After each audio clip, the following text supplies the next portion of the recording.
Hola, estimados amigos, profesores, alumnos. Hoy vamos a hablar de algo que es bastante polémico, que está más que estudiado, algo que hay hasta diplomados, maestrías en liderazgo. Pero voy a ser específico del liderazgo en la educación. Indiscutiblemente, cuando hablo de la educación, tenemos que hablar de liderazgo, de directivos, de profesores. Y hay algo que se nos olvida, que siempre se ha olvidado, la formación de los líderes. ¿Cómo formar líderes? Que es la última parte de esta videoconferencia que quiero brindarles a ustedes.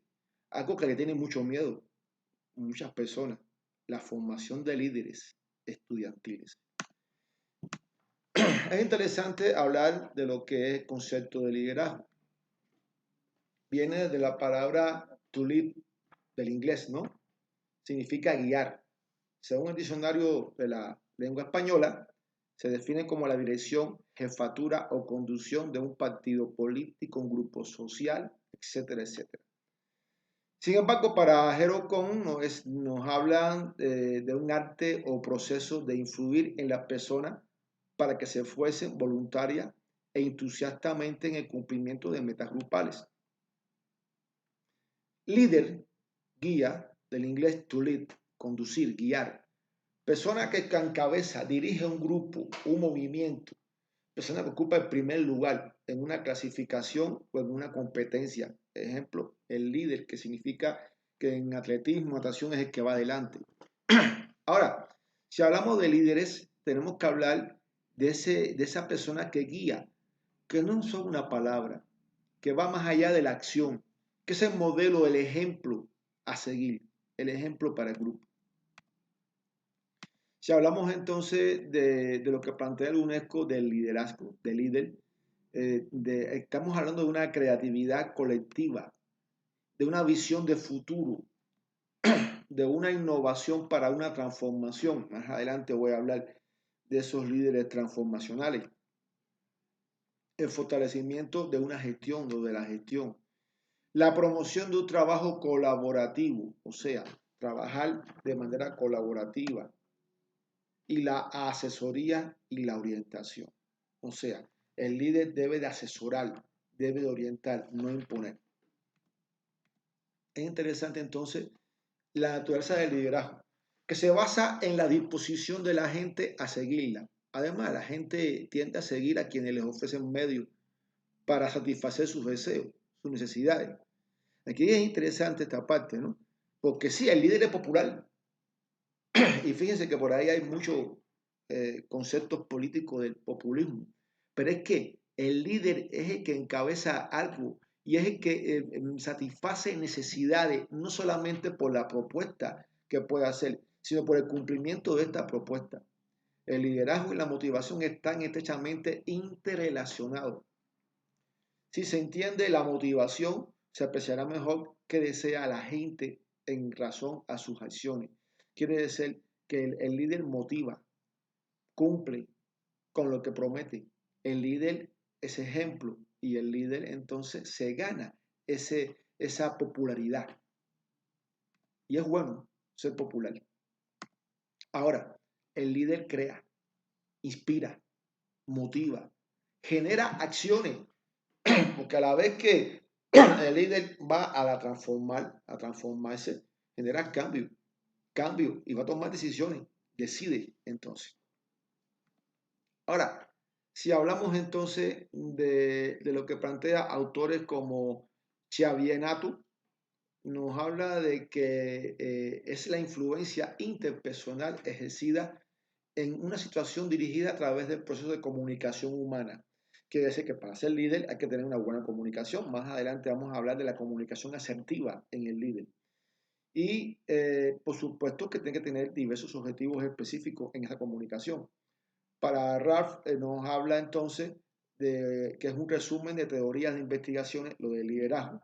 Existen tantas definiciones de liderazgo como personas que han tratado de definir este concepto. Aquí hay que tomar el caso del liderazgo gerencial como un proceso de dirigir actividades en los miembros de un grupo e influir en ellas. Y se ha hablado mucho de los líderes gerenciales, inclusive erróneamente de la gerencia de la educación. Después voy a explicar por qué es erróneamente. Hay 4 ideas importantes. Está el primer término. El liderazgo que involucra a otras personas, a los empleados, a los seguidores, los miembros del grupo, dada su voluntad para aceptar órdenes del líder, ayudan a definir una posición de este líder que permite que transcurra su parte, su momento de liderazgo. Si no hubiera a quien mandar, las cualidades de liderazgo serían irrelevantes. O sea, todos tienen que aceptar esa directiva del líder. En segundo lugar, el liderazgo entraña una distribución desigual de poder entre los líderes y los miembros del grupo. Los miembros del grupo no van a carecer de poder. Sin embargo, son los que van a dar forma. De hecho, lo hacen. Ahora, las actividades del grupo de alguna manera tienen que entender de que como regla general existe un líder que es el que va a tener más poder que los demás. O al menos es el que va a llevar las ideas de lo que se haga en grupo. Y tomar decisiones. El grupo también determina. El tercer aspecto del liderazgo es la capacidad de usar diferentes formas de poder para influir en la conducta de los seguidores de diferentes maneras. Algunos líderes han influido muy negativamente en el grupo. Tenemos líderes tan negativos como Adolfo Hitler en el nazismo, que influyó a que fueran 8 millones de soldados alemanes a pelear, a esclavizar Europa. Y de ahí, bueno, ustedes saben todo el cuento del holocausto y toda esa historia que es muy interesante y que se vieron influenciados, se vieron manipulados, se vieron fanatizados por un líder para que fueran directo a la muerte. El cuarto aspecto es una combinación de los tres primeros, que reconoce el liderazgo como una cuestión de valores. Se plantea que el líder pasa por alto los componentes morales del liderazgo. O sea, el líder que pasa por alto estos componentes pasará a la historia como un malandrín, como un criminal. Esto es el caso de Adolfo Hitler. Y el indicador moralmente se refiere a valores que requiere para que haya seguidores suficientes y suficiente información. Cuando llegue el momento de responder a la propuesta del líder, pueden elegir con inteligencia entonces. Hay que tener en cuenta este concepto de personalidad. Por lo tanto, los líderes tienen su personalidad y que pues diferentes grados de complejidad, ese nivel regulador superior de la actividad de este líder, ¿no? Y bueno, aquí tenemos este concepto de personalidad que siempre he comentado sobre esto y que vamos a ver al líder no como un ser divino, sino como un ser humano, como una persona que tiene una regulación inductora de su personalidad, una regulación ejecutora y una esfera afectiva y una cognitiva.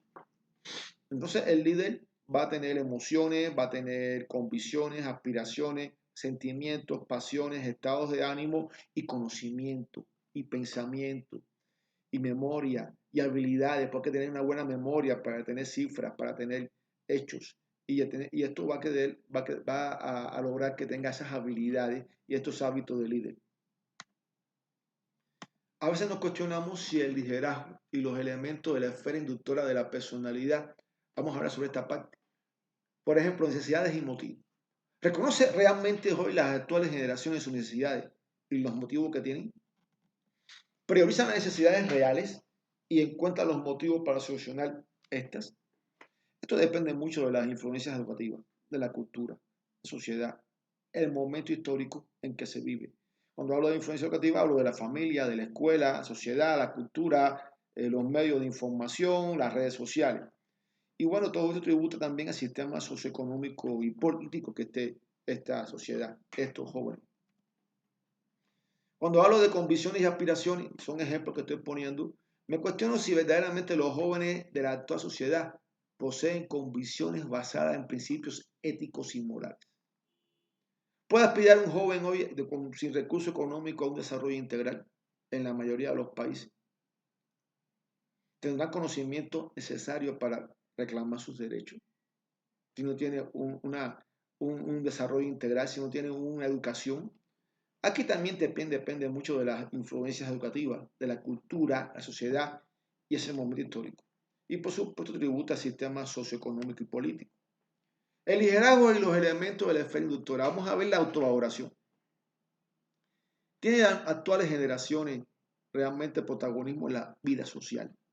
Cuando hablo de vida social, no solamente en el momento de la escuela, sino en la familia, en la sociedad, en la comunidad, en la política de un área, de un país, de una región. ¿Logran tomar decisiones los niños, adolescentes y jóvenes en su vida estudiantil, familiar y social? No, muchas veces no, porque depende mucho, repito, de las influencias educativas, la escuela, la familia, la comunidad, la cultura, la sociedad y el momento histórico que se esté viviendo. Y la pregunta si tiene protagonismo estudiantil estos jóvenes, si tienen ese protagonismo para que se respeten su decisión en su formación. Y por supuesto que responde a un sistema socioeconómico y político.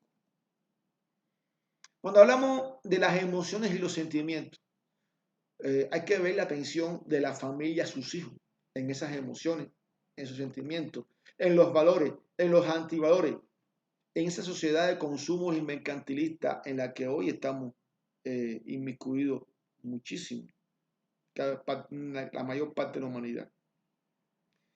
La tecnología, las redes sociales, el mal empleo de esta y el sobreuso del tiempo libre en la tecnología muchas veces tiene que ver con esas influencias educativas de la familia, de la sociedad, de la comunidad, de la cultura actual. Yo voy a veces en el autobús y veo que todo el mundo está inmerso en el celular. Pasan ahí horas en el celular y no sé qué tener en cuenta el momento histórico en que estamos viviendo. Y bueno, refleja el sistema económico y político imperante. Aquí tenemos los valores éticos, morales y ciudadanos para el liderazgo. Bueno, esto pareciera ciencia ficción porque un líder debe tener todo esto: honradez, disciplina, sencillez, humildad, colectivismo, tenacidad, valentía. Hay que ser valiente para plantear cosas. Optimismo, no afligirse ante una derrota. Responsabilidad, hay que ser responsable. Humanismo, pensar en los demás. Dignidad, por encima de todo. Laboriosidad, quiere decir que tiene que ser laborioso. Modestia, de ahí la humildad, la sencillez. Ejemplaridad, ser ejemplo. Y ser ejemplo vamos a ver en esa perseverancia para buscar esa tenacidad, para buscar la victoria. Ese es el espíritu de sacrificio y abnegación que debe tener un líder. Ahora, cuando hablamos de esa cultura universal que debe tener un líder, pues tiene que tener una buena educación. Hay que ser inteligente. Debe tener salud, porque si no tenemos salud, pues cómo vamos a ser seguidos, ¿no? Hay que hacer muchas actividades, hay que tener una buena salud, para eso hay que practicar actividades físicas, un desarrollo físico. Tener también en cuenta el arte, las emociones, el equilibrio de las emociones, que es muy importante, que hablamos anteriormente, o que vamos a hablar más adelante, y la estabilidad familiar. La estabilidad familiar, la cultura general, conocimiento, tranquilidad social, la seguridad, la independencia económica, y bueno, los valores humanos y el desarrollo de relaciones interpersonales en ese desarrollo de la personalidad que se quiere de un líder. Ahora, hay que reflexionar. La pregunta que me hago o que se hacen los que son líderes: ¿soy líder? Y más aún, ¿qué tipo de líder soy? ¿Qué tipo de líder quiero ser? Aquí sí ocupo un puesto definitivo como supervisor, administrador, director, dirigente. Tengo que entender si soy líder de verdad y si verdaderamente qué tipo de líder soy. Aquí tenemos que tener en cuenta la inteligencia emocional en líderes. Esa manera de interactuar con el mundo en que están y en el que estamos. Y en cuenta las emociones y sentimientos y algunas habilidades de esa autoconciencia. La motivación y el control para sus impulsos, el entusiasmo, la perseverancia, la empatía y otras más, son indispensables para una buena y creativa adaptación e integración social. Importante entonces es la forma de interactuar el líder con el mundo. La destreza que permite a los líderes conocer y manejar sus propios sentimientos. Nos habla de interpretar y enfrentar los sentimientos de los demás, sentirse satisfecho con lo que uno hace y ser eficaces en la vida a la vez, que crean hábitos mentales que favorezcan la productividad de todos. Quiere decir que el líder también tiene que crear estos hábitos en todos para que logren una productividad. Ahora, cuando hablamos de emoción, la palabra emoción viene del latín motore, ¿no? Moverse. Y aquí tenemos entonces qué significa la movilidad, qué significa la emoción entonces en nuestros líderes. La emoción es la tendencia actual, si es movimiento, y se activa con frecuencia en alguna de nuestras impresiones grabadas en el cerebro, por medio de un pensamiento cognoscitivo, lo que provoca un determinado estado fisiológico en el cuerpo humano.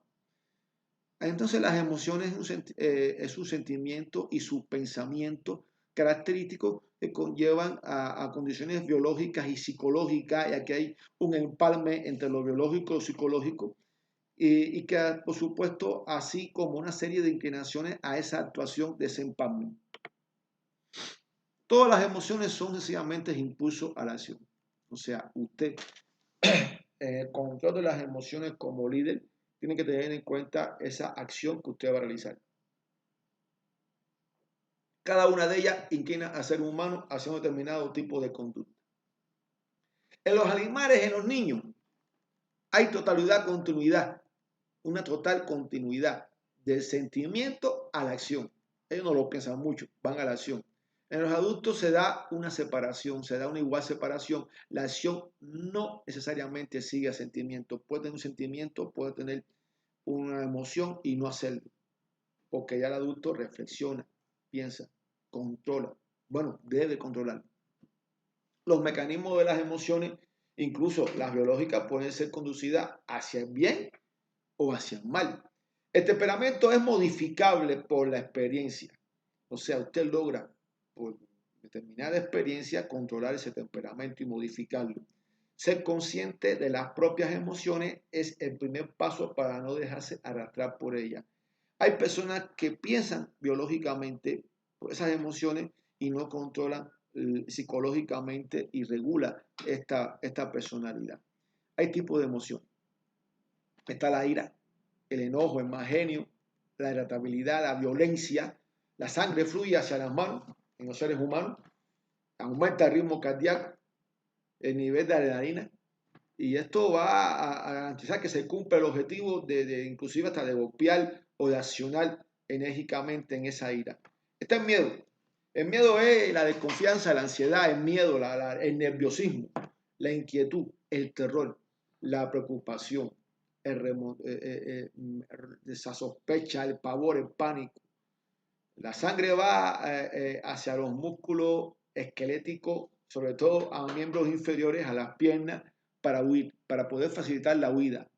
El organismo se pone en estado de alerta y la atención se fija en una amenaza, en que algo o alguien me está amenazando muy rápidamente y usted como miedo tiende a huir. Aunque del miedo puede pasar a la ira. Vamos a ver más adelante la felicidad. La felicidad es la alegría, el disfrute, el deleite, la dicha, la diversión, el disfrute, el éxtasis, la gratificación, el orgullo, satisfacción. Ahora, aumenta la actividad de los centros cerebrales que inhiben sentimientos negativos, como la ira y el miedo. Y bueno, la felicidad en este caso es el organismo, va a provocar que el organismo esté mejor preparado para encarar cualquier tarea. Las personas felices son las personas que logran resolver las tareas con una buena disposición, con un estado relajado, de descanso general. El amor, el amor. Es una emoción de aceptación, de adoración, de afinidad, amabilidad, de dar sin desinterés, con desinterés. Quiere decir que damos a nada recibir a cambio. Es caridad, confianza, devoción, dedicación, gentileza, hasta obsesión y cuidado con esta parte de la obsesión y el amor. Se trata del opuesto fisiológico al estado de lucha, que huye, ¿no? No. En este caso no tiene que ver nada con la ira ni con el miedo. El amor es la parte parasimpática que genera una calma, una satisfacción, una colaboración. Por lo tanto, usted tiene que amar a algo o a alguien y inclusive no siempre tiene que estar correspondido para ese amor, porque estamos hablando de desinterés. La sorpresa es el asombro, es la estupefacción, la maravilla, el shock. Uno levanta la ceja, que permita mayor alcance visual, mayor iluminación de la retina. Y esto hace que se ofrezca una información de algo que uno no esperaba, porque es una sorpresa, algo inesperado. El disgusto es el fastidio, es la molestia, es la insatisfacción, es la impaciencia. Y en la expresión facial de disgusto, indiscutiblemente, el labio superior se tuerce, la nariz se frunge. Se trata de un intento primordial de bloquear todo lo que es las fosas nasales para evitar olores nocivos, a veces escupir los alimentos que nos perjudican. El disgusto es enojo, es un enojo muy grande. La tristeza es la aflicción, la autocompasión, es la melancolía, el desaliento, la desesperanza, la pena, el duelo. Entras en depresión, en nostalgia. Aquí las energías descienden y como objetivo de contribuir a adaptarse a una pérdida significativa que nos da una resignación hacia algo que no podemos hacer, no podemos solucionar y que es triste. La vergüenza, en este caso, nos arrepentimos, o sea, tenemos un arrepentimiento, una humillación, una mortificación por algo que hemos hecho que es con nuestra culpa y nos da un sentimiento de remordimiento, de culpa. La repulsión es el rechazo, es la aversión, el asco, el desdén, el desprecio, menosprecio. O sea, es lo que no queremos ni tan siquiera que se nos acerque, escuchar, ver. Casi nunca se presentan aisladas estas emociones, más bien vienen todas combinadas, ¿no? Y bueno, vienen con una combinación en dependencia, ¿no? Por lo tanto, usted puede sentir ira, puede sentir miedo y después puede sentir ira. Y esto da como tal, pues un disgusto y de hecho una repulsión. Ahora, después que pasa esto, pues también puede tener vergüenza porque lo hizo mal, o puede tener tristeza por lo que pasó, porque lo rechazan a uno, e inclusive puede ser sorpresivo eh, este, este miedo a lo que pasó. Y bueno, al final, pues puede tener felicidad cuando lo resuelve y puede sentir amor por lo que hace o por la persona que lo ayudó, ¿no? Los componentes de la inteligencia emocional de los líderes. Primero, conocer las propias emociones. Los líderes deben conocer las propias emociones y tener conciencia de esto. Reconocer un sentimiento mientras ocurre, ¿no? Y esta es la clave de la inteligencia emocional. Saber que cada momento hay una emoción que estamos sintiendo sin confundirla o tratar de disfrazarla. Muchas veces lo disfrazamos. Por tanto, hay que manejar estas emociones.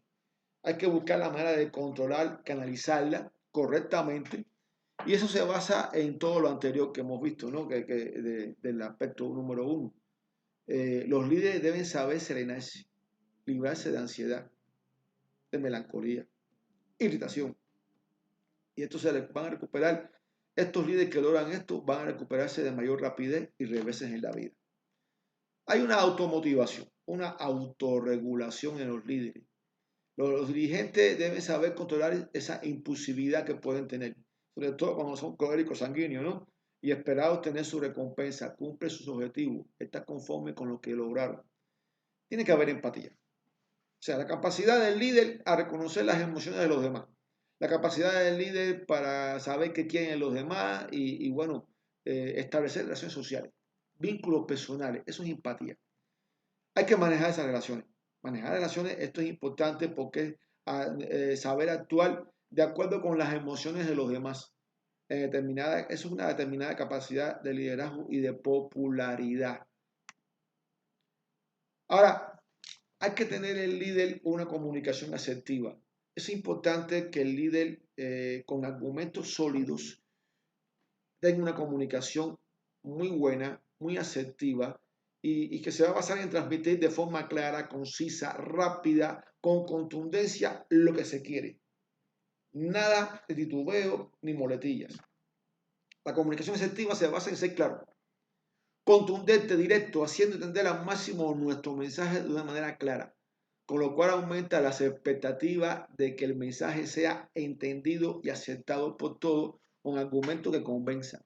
Y aquí lo más importante es los argumentos, que por ahí tengo en mi canal una videoconferencia sobre argumentación, que nos habla de cómo cómo lograr esos argumentos que sean convincentes y que no se pueda refutar y termine por aceptarse.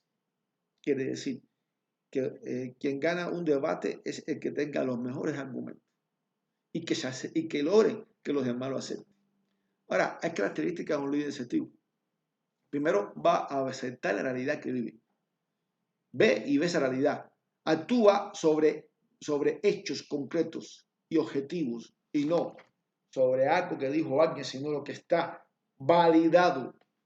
Toma decisiones por voluntad propia. Acepta sus errores y aciertos. Utiliza sus capacidades personales con gusto. Es autoafirmativo, siendo al mismo tiempo gentil, considerado. El líder tiene que también entender esta parte de no ser agresivo.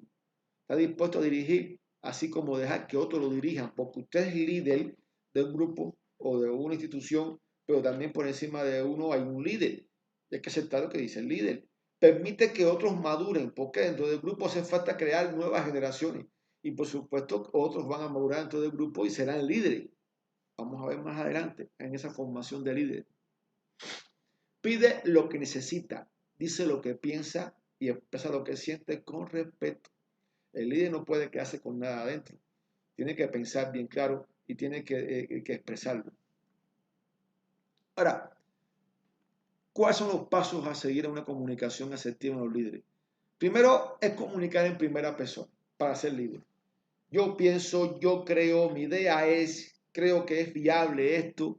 A mí me gustaría que esto fuera de esta manera. O sea, fíjense que nos indica una acción concreta a tomar.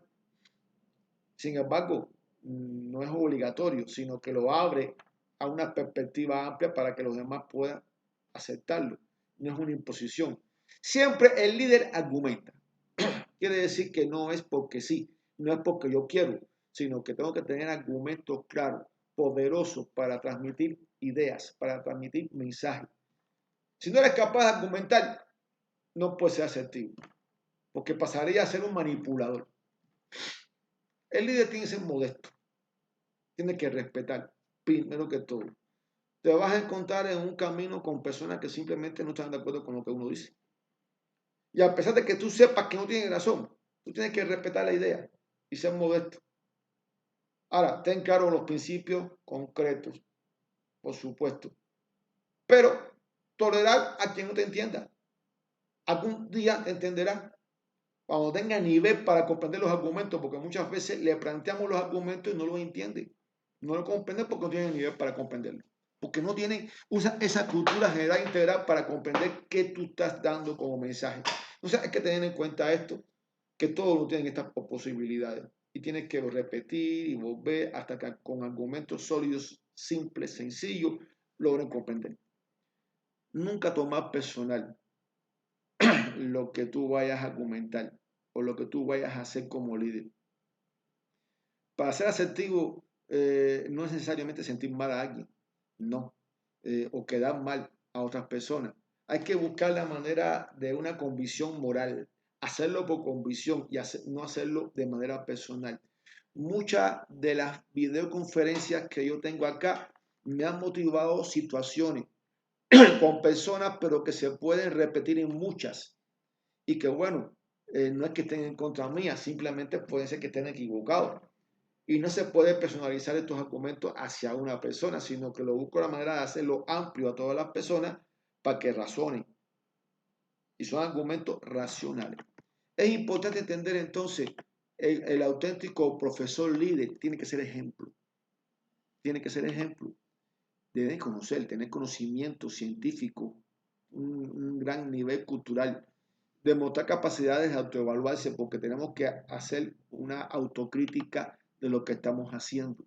Reconocer las posibilidades de limitaciones que tenemos, los aciertos, las equivocaciones, para mejorar todos estos conceptos y la estima de uno mismo, porque uno tiene que tener una autoestima y que los demás nos estimen. Y esto es muy importante en ser ejemplo. Importante es el formador como líder cuando mejora esa percepción, cuando mejora su autoestima, cuando es capaz de mejorar y mejora el respeto y la confianza en sí mismo y proyecta seguridad, confianza, energía positiva hacia los estudiantes. Quiere decir que logra compartir su satisfacción con los estudiantes, enriquecerse, disfrutar con sus resultados y asumirlos como colaboradores, mejorando así la labor educativa y la cultura del grupo. Un profesor líder va a ejercer una enorme influencia en la definición del grupo. El profesor líder como tal tiene que lograr facilitar una conformidad, una emulación, una cohesión, una presión grupal por parte de este proceso de enseñanza y aprendizaje dentro del grupo. El profesor líder dirige funciones de lograr comprensión de la misión en ese proceso educativo. Quiere decir que el profesor líder tiene de comprender todo lo que está pasando en esa misión que tiene como tal, es importante para que sea líder. Hay logros de objetivos comunes en defensa de los principios, los logros y valores como sentido de pertenencia que debe tener un profesor a la institución y al grupo al cual está dando clases. Y lograr un buen clima de comunicación entre los discípulos y colaboración entre ellos. Quiere decir que el profesor líder tiene que lograr esa socialización dentro del grupo. Tiene que lograr esa comunicación entre alumnos, profesor. El profesor tradicional sí es una fuerza opositora a estos cambios que hemos hablado. Los profesores tradicionales se resisten y siguen al tradicionalismo. Estos profesores tradicionales se atrincheran en los conocimientos que poseen, pero no logran actualizarse, asumir el momento histórico que están viviendo. Eso lo vimos ahora en la pandemia, ¿no? Y niegan a reconocer ese protagonismo de los estudiantes y no acepta el suyo. Solamente acepta el de él, pero no acepta el de los estudiantes. Es de tan importancia asumir posiciones de liderazgo con una disposición transformacional a cambios que producen este proceso, ¿no? Y que vamos a ver entonces más adelante qué significa ese líder transformacional. Ese líder que quisiéramos tener, porque para hacer un liderazgo transformacional es necesario conocer la existencia de los siguientes factores que obran como variable y ejerce influencia en esta acción. Primero, hay que tener en cuenta una nueva generación de alumnos que nacieron con la era digital, que nacieron con la tecnología, esos milenios, hoy también hasta de cristal, como dicen por ahí. Hay que buscar un rediseño de la educación hacia un modelo que contemple la vida actual real, en el tiempo actual, la sociedad y la cultura a la cual pertenece, sin copiar recetas. Reconocimiento de que el poder no está solo en el dominio del acceso de la información, que hay que buscar esa integración cultural para poder pensar en la cultura primero donde estoy, para buscar ese conocimiento. El empleo de múltiples aplicaciones de tecnología es muy importante para poder llegar a esa transformación de liderazgo. Hoy más en día, después de esta pandemia que nos hemos visto obligados a dominar la tecnología y transformar. Para ejercer el liderazgo transformacional es importante, necesario reconocer la existencia de factores viables. Profesores como mediadores y mentores, mediadores no van a enseñar, van a mediar y van a ayudar a facilitar contenidos relevantes e interdisciplinarios. Hoy se ve más en nunca la transversalidad que debe de haber en los contenidos, en los temas.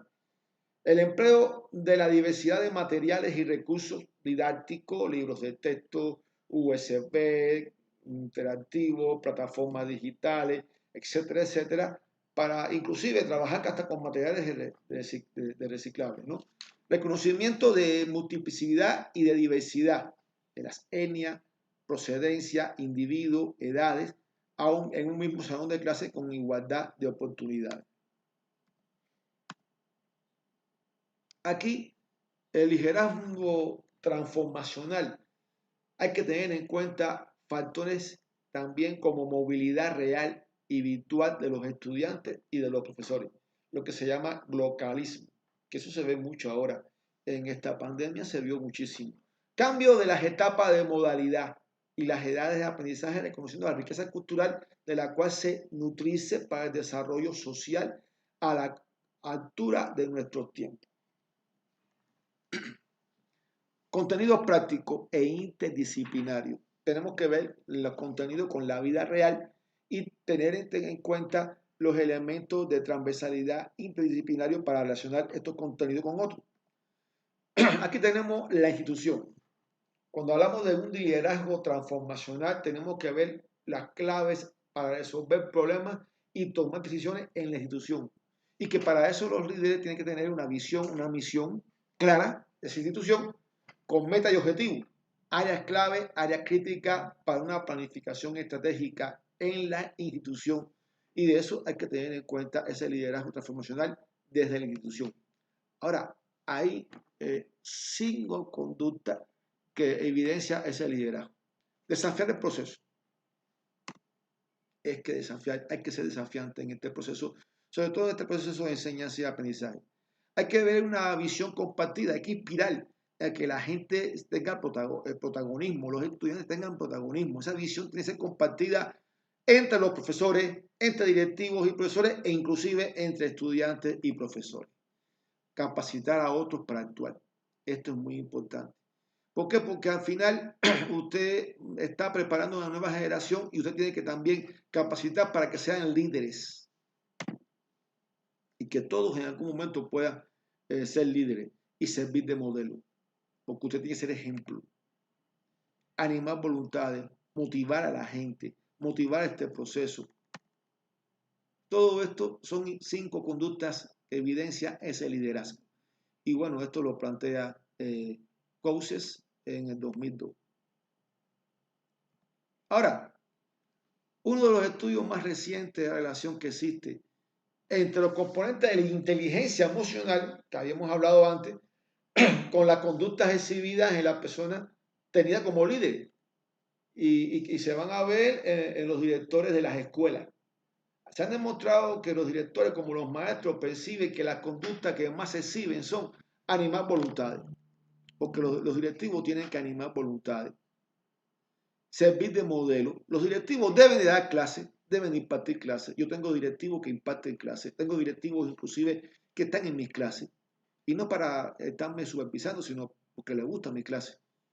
Y capacitar al personal. Los directivos tienen que ser ejemplo y deben de tener conocimiento para poder capacitar el personal o llevar a vías de capacitación.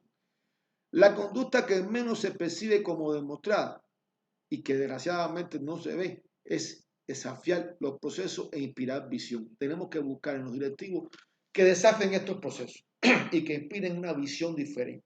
Esto lo plantea Vázquez Rocha. Ahora, ¿cuáles son las cualidades de un líder transformacional? Carismático, entusiasta, transmite confianza, respeto a los demás, considerado, presta atención a cada uno de los compañeros de trabajo, comunica, favorecedor de estimulación de nuevos enfoques para resolver viejos problemas. Muchas veces los problemas viejos no se pueden resolver con las viejas acciones. Hay que buscar nuevos enfoques para resolver esos viejos problemas que no se han resuelto. Inspira. O sea, un líder transformacional tiene que ser un inspirador. Debe tener un sentido del humor optimista. No puede ser una persona agria, una persona triste. Debe tener un sentido del humor. Hasta en los momentos más difíciles. Es visionario. O sea, ya visiona las cosas. Antecede a las cosas por un estudio histórico, lógico, para ser flexible, inclusivo, democrático. No es cosetivo. No puede ser una persona que presione, que obligue.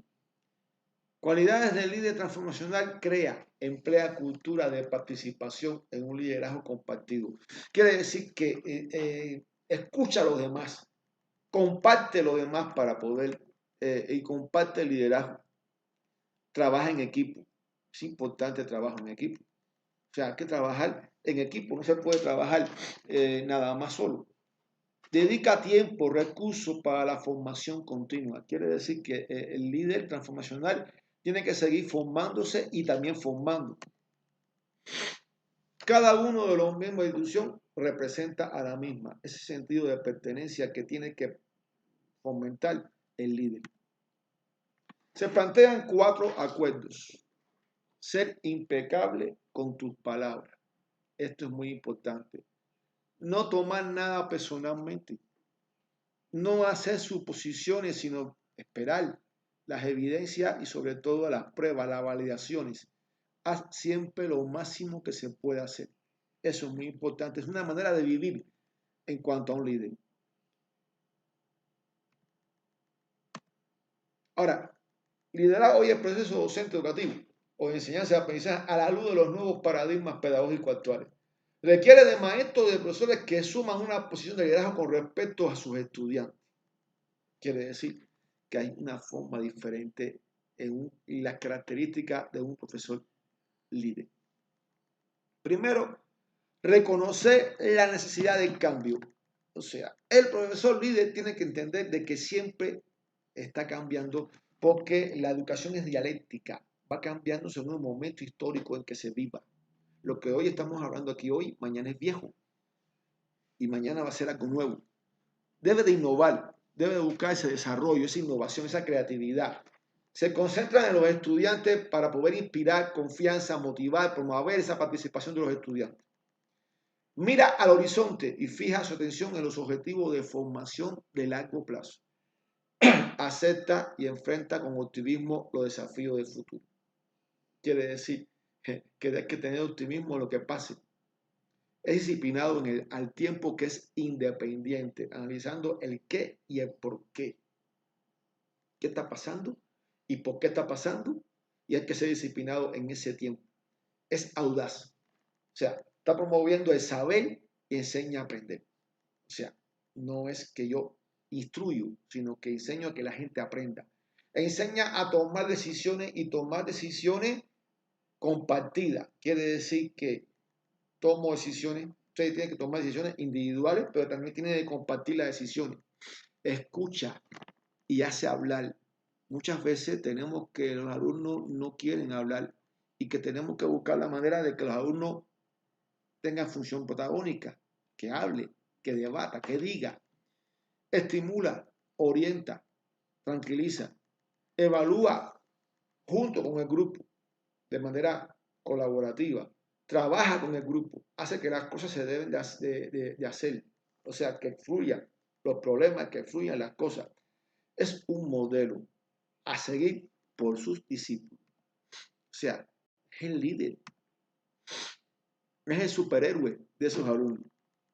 Ahora, hay cualidades sociopsicológicas, personales y éticas pedagógicas de un profesor líder. Sentir amor y respeto hacia los alumnos. Hay que respetar y amar a nuestros alumnos. Sentir amor por la profesión que usted ejerce. Usted es un profesor, usted es un formador, usted es un maestro. Manifestar amor, sensibilidad ante la cultura, la naturaleza y el arte. Esa cultura general integral que debe tener un profesor y que tiene que tener en cuenta el mundo en que vive. Ser exigente, justo, sencillo, modesto, afable, discreto. Esto es fundamental. Hay profesores que son muy autosuficientes o que son muy enérgicos, inclusive orgullosos, y eso no puede ser. Hay que ser sencillo. Ser observador analítico. Hoy se habla de un análisis colectivo y hay que buscar la observación para hacer ese análisis. Entonces hay que ser observador analítico. Mostrar tacto pedagógico en su labor con los estudiantes, con el colectivo, con la familia, con la comunidad en la cual estoy trabajando yo. Y esto es importante porque trabajar también con la familia, con la comunidad. Esa triada de familia, escuela y comunidad es muy importante. Manifestar dedicación a su labor profesional. Tiene que dedicarle tiempo al estudio, a preparar mejor sus clases, a trabajar, a actualizarse. Poseer iniciativa, creatividad, innovar, crear cosas nuevas. Mantener una buena actitud ante el trabajo. ser disciplinado, ser puntual y no faltar. Eso es muy importante. Ser autodidacta. Un profesor que no logró su formación completa tiene que ser autodidacta. Pero aparte de eso, aunque logró su formación, hay que estarse actualizando constantemente y eso impone un autodidactismo. Ser responsable en el desempeño de sus funciones. O sea, como profesor tengo funciones que ejercer, que es la mediación, que es la estrategia didáctica, que es la planeación, que es la evaluación, que es el diagnóstico y que son la intervención con actividades didácticas. Hay que ser ejemplo, ¿eh? Y tengo que ser el ejemplo como profesor en la asistencia, en la disciplina, en todo. Ser organizado. No puedo tampoco ser desorganizado. Empezar por adelante, por atrás. Tengo que estar organizado en mi trabajo. Y ser colectivista. Tengo que tener en cuenta mi colectivo de profesores y también mi colectivo de alumnos, mi grupo de alumnos en el cual estoy. Aquí viene esta parte, ¿no? En estos momentos, contemporáneamente, el papel del líder debe jugar los profesores con un nuevo cambio que se han dado a nivel global, que son trascendentes, extraordinarios y que influyen mucho en la formación axiológica de la cultura general, que necesita un ciudadano en este siglo XXI, capaz de transmitir lo mejor del pensamiento pedagógico, psicológico, sociológico, de manera general. Esto es lo que debemos ser como líderes en la educación. Es bueno dirigir, decía José Martí, pero nunca llegar a ahogar a una persona, ¿no? Ahora, líderes, esta es la pregunta que se hace, que hacemos todos. ¿Nacen o se hacen? ¿Se puede formar un líder en los estudiantes? Pues claro que sí. Y yo pienso fundamentalmente en una propuesta para el protagonismo estudiantil en la formación del líder.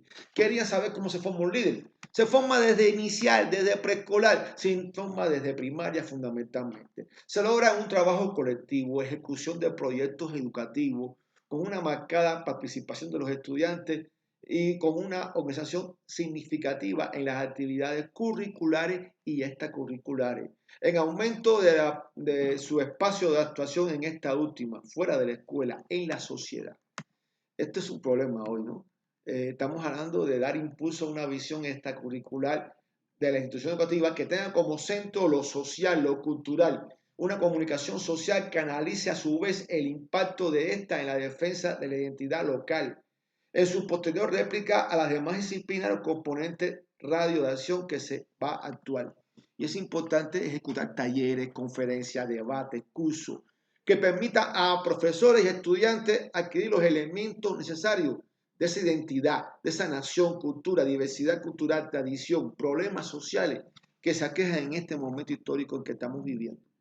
Hay que crear sitios que contemplen elementos tangibles e intangibles relacionados con nuestras raíces culturales. Hay que identificar espacios de participación creados con otros nuevos que pongan experiencias investigativas sobre la realidad educativa, social, política, económica que nos rodea. Ahora, es importante entender entonces también que hay que tener en cuenta, y me parece muy interesante, la incorporación de profesores, directivos, familia, en este desarrollo de un efectivo sistema interno de comunicación, institución educativa que potencie un enfoque protagónico de los estudiantes en la preservación de la identidad, pero también involucrando en su responsabilidad ante la sociedad y los problemas que puedan surgir en la institución educativa en que se encuentren. De ahí es importante esta parte. Creo que es lo más importante en la formación de los estudiantes. Hay que crear organizaciones estudiantiles de nivel primario hasta superior. O sea, tiene que haber organizaciones estudiantiles en primaria, en secundaria, en enseñanza media superior y superior. De esta manera, ¿cómo voy a formar liderazgo en estudiantes si no tienen protagonismo fuera nada más de la escuela solamente en el momento de clase? No, dentro de la escuela, en el momento de clase y fuera de la escuela y también involucrarlo con la educación, con el proceso docente educativo, con la institución, con la dirección de la escuela. Los estudiantes deben estar organizados en organizaciones estudiantiles que los representen ante las instituciones educativas y el sistema educativo y la sociedad. Los estudiantes deben tener deberes ante el estudio y la institución educativa, pero también tienen que tener derecho ante esa institución educativa en que se encuentre y la sociedad en que nacieron y se desarrollan. Esto no le gusta mucho a los dueños de instituciones educativas. Esto no le gusta mucho a directivos. ¿Por qué? Porque le da un empoderamiento a los estudiantes, porque son las organizaciones estudiantiles las que le proporciona verdadero protagonismo social y por ende la formación de líderes desde temprana edad, como la primaria hasta educación superior. Esto nos está marcando nosotros la necesidad de crear ese liderazgo desde las mismas organizaciones estudiantiles, donde se rote el liderazgo, donde cada alumno logre en algún momento ser líder de esa organización, representar a la institución educativa dentro de la escuela, en la institución, ante los directivos, ante el sistema educativo. Ahí se va creando el liderazgo, porque aumenta la autoestima y la participación estudiantil.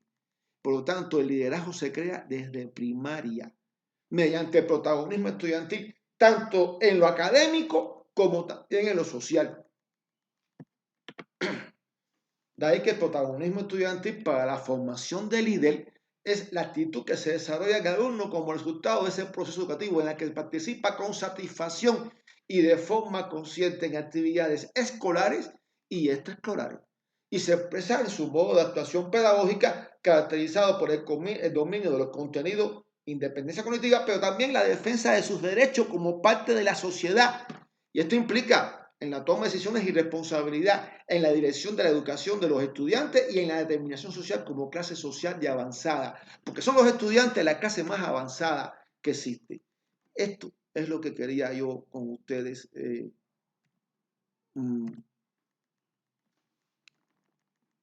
compartir de lo que es el liderazgo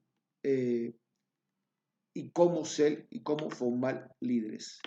Líderes que se van a ir formando desde que entra a la institución educativa y que se van formando no solamente en lo académico y en el conocimiento, sino en su responsabilidad social, en ser partícipe de los cambios sociales que pueden ocurrir en una área geográfica y en un país.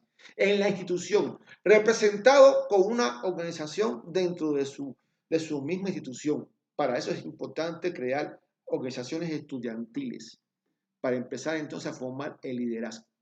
Esto es lo que quería yo con ustedes compartir de lo que es liderazgo. Muchas gracias.